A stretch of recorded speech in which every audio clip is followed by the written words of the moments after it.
Give a man a console and he'll play a game for a day. Teach a man how to build a PC and he'll play games forever.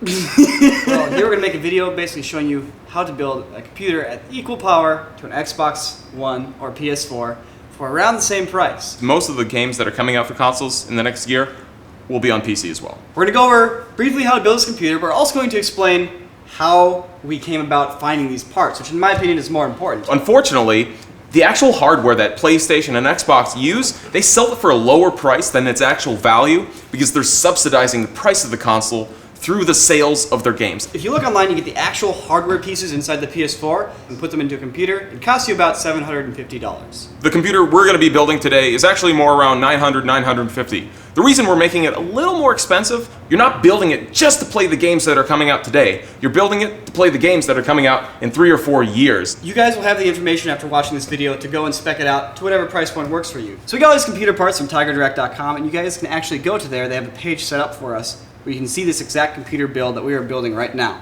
But one of the things you can also do with an online store like that is look at customer reviews and what people are saying, and that's a great way to learn about how good the different products are and to see what's good and what's going to work and what isn't so hot. The PlayStation 4 has an 8-core AMD processor. It's really fast. The graphics card we'll be using is a Radeon 7970. The one in the PS4 is actually equivalent to more of a 7850, so we're going to go with a slightly more powerful one for the future.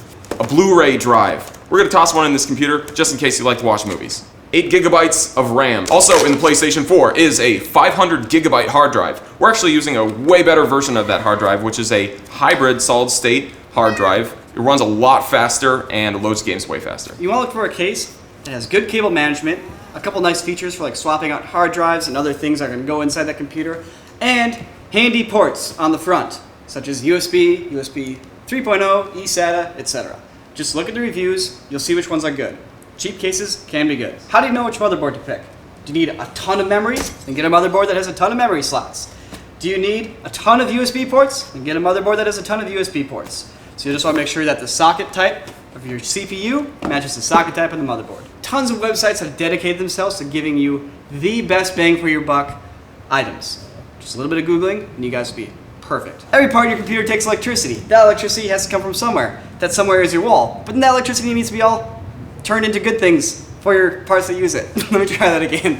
Next up, power supply. Every part uses a certain amount of wattage. Just look for computer parts wattage calculator in Google and you'll get like 100 results. We kind of added up generally how much juice all this stuff was going to take and found a power supply that matched that juice. Sort by rating and read what people say. 5-star reviews only. How do you know which hard drive to get? Generally speaking, all hard drives are roughly the same. They all kind of have the same failure rate, etc. If you're looking for a really reliable hard drive, like something that's kind of pricey and up there, but you want to be really pro, look for enterprise level hard drives. In this case, regular hard drive is fine. RAM, generally pretty interchangeable. The numbers mean things. One pro tip about memory though is that you'll generally want to split it up between multiple cards. If you're getting 16 gigabytes of RAM, splitting it up between 2 or between 4 cards is generally best because that means they're all drawing from it and it's faster with multiple sources. This graphics card is much more powerful than the one in the PlayStation 4 and will continue giving us good graphics for years to come. Console games are much more tightly optimized for the hardware that they're running on. Whenever I build a computer, I always go to Google and type in best bang for the buck GPU, and I type in the year, fall 2013, and I see what comes up. Great way to figure out which graphics card to buy. This is a graphics card that's about $400. However, it actually compares to other graphics cards that are priced around $600 to $800. So that's why I picked this one. Cool. Right, let's build this computer.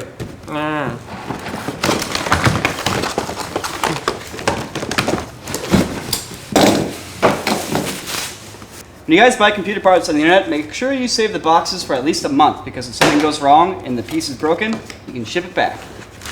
Ooh, look how nice this one looks. So shiny.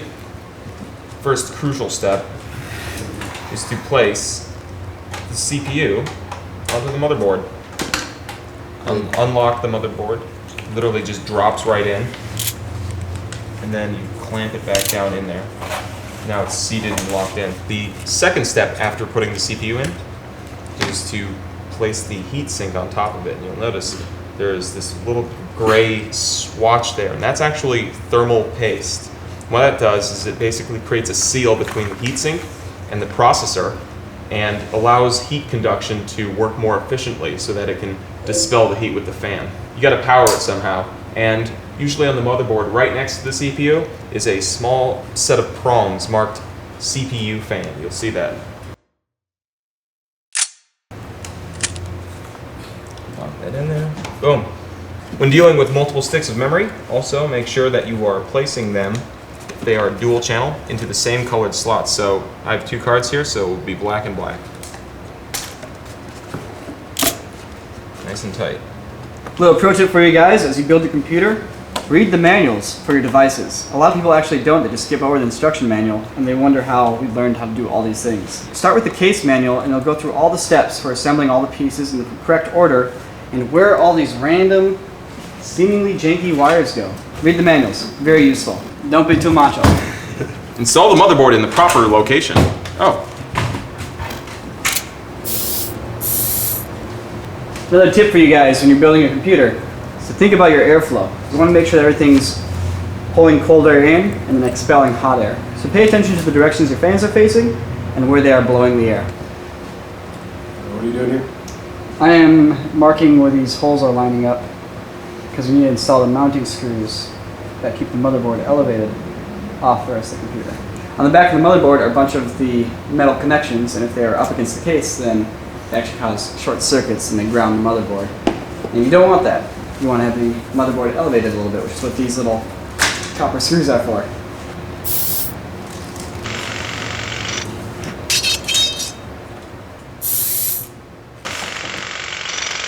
So there's a lot of cords and there's a lot of places they need to go. And the best way to figure out where they need to go is to have both the manual for the motherboard and the case and figure out what cord is what and where should it go. And rather than having all the wires clutter up this area and get caught in your fans and all that kind of stuff, the proper way to do it is to actually thread your wires through the back, out these holes, and then in to where they need to go.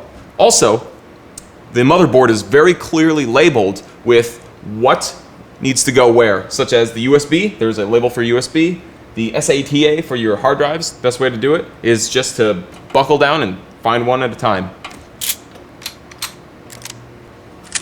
So I just finished putting all the little plugs in, took about 15 minutes, and now it's time for the moment of truth. I'm gonna plug this in and see if it powers up. Post, post, post, post, post. Ooh, ooh, ooh, look at these cool lights. This case comes with cool blue lights. These fans are dang quiet. Uh-oh. Oh wait, I see what we're missing. What? Okay. Take 2.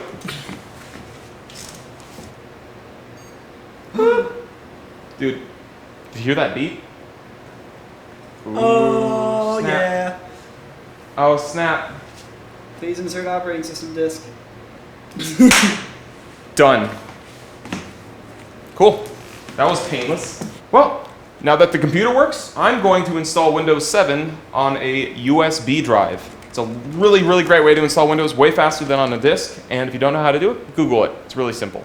The computer's now up and running, and it's working really well, so we got to test out some games. And to do that, we're actually going to use a wireless keyboard and mouse and a wireless HDMI bridge so we can actually play it on the couch on the TV. So we installed a couple games on here, specifically Battlefield 4 and Arma 3.